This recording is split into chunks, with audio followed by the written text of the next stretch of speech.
The classroom smelled like cold metal and ozone. That's the first thing I noticed about the Vorrakh Combined Academy. Not the scale of it, not the six-story lecture amphitheater with its tiered arcs of polished basalt seating, not the alien cadets arranged in rows like a species chart come alive. The smell, electrical and clean and faintly mineral, the way a server room smells in winter. I'd spent enough time in enough sealed environments that I could read a room by its air before I read it by its occupants. I found my seat at the far end of the third tier. Administrative attachment, my intake form said, observational status only. Non participant. The Vorrakh Combined Academy had 17 species enrolled in its tactical theory rotation that semester, and precisely one humanee, who had no official reason to be there except that the Joint Operations Liaison Office had decided someone ought to be, and I was the someone available. I was 53. I'd held the rank of senior line sergeant for 9 years before the rank itself became irrelevant. I had calluses in places that cadets at this institution would never accumulate in any combat curriculum. None of that appeared on the intake form. The instructor's name was Sarek.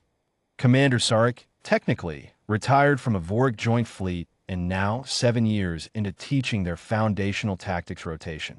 He had 4 arms and a habit of using 2 of them for emphasis and the other 2 as a private conversation he was having with himself, crossed, tapping, or braced flat on the demonstration table while the front pair gestured. He was, by all accounts I'd been given, an excellent teacher. He moved through his subject the way experienced people always do, with the casual, unhurried certainty of someone who has made peace with how much they know. He introduced the morning's exercise without ceremony. A live simulation, he explained.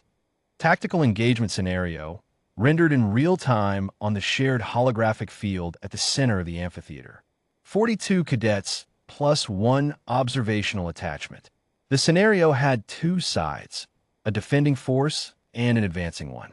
Every cadet in the room was assigned to the defending force. The scenario's parameters were fixed. The advancing force moved by algorithmic logic. No improvisation, no adaptation, but it had weight and momentum behind it, and the numbers were not friendly. The scenario ran for 11 minutes of simulation time. Sarek's note, delivered as a structural observation rather than a warning. The defending side's statistical survival threshold was crossed at roughly the 7-minute mark.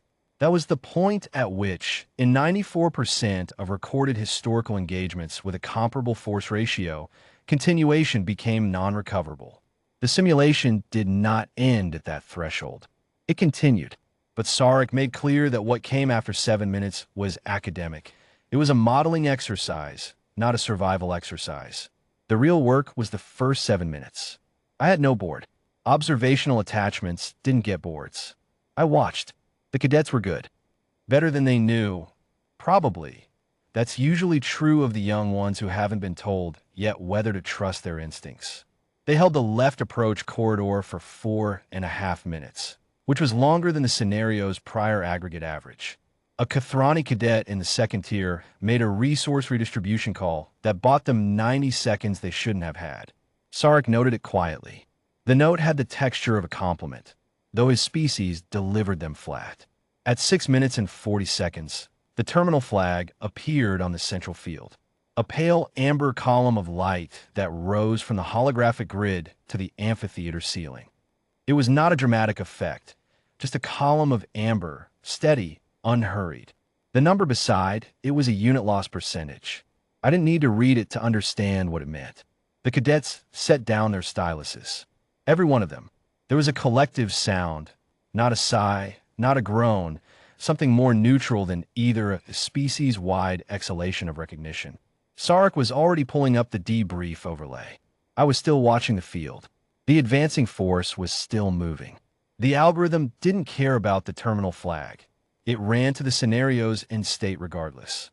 The defending remnant on the field, 2 units, both under strength, both in positions that had become tactically incoherent, was still technically present. They occupied a junction node near the rear corridor. Background, high exposure, but they were there. I didn't have a board, so I watched and I thought the moves through without recording them. Back channel the 2 units, to the maintenance infrastructure behind the junction.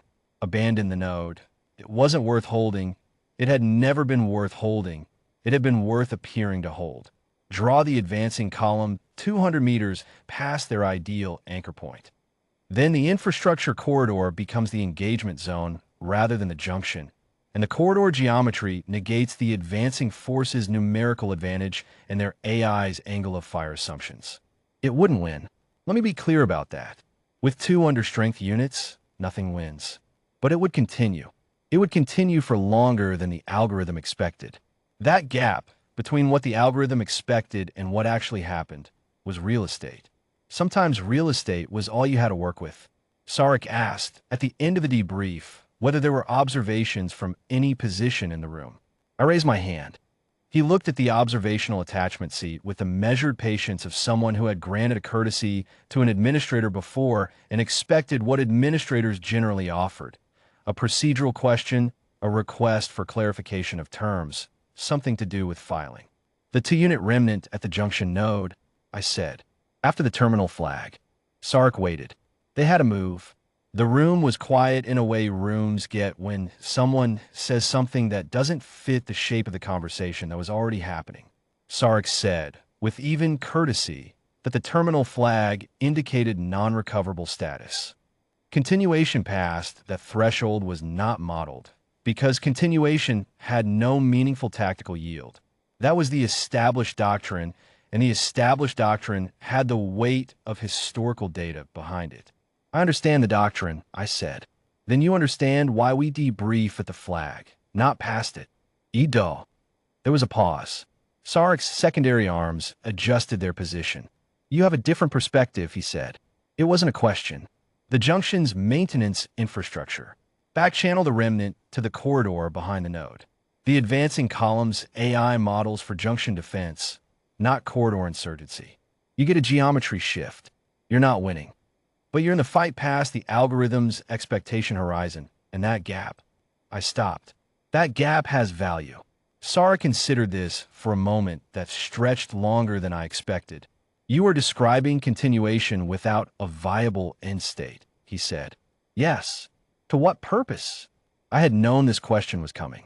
I had known it for 30 years, more or less, in various forms, from various people across various debriefs in various rooms that smelled nothing like this one.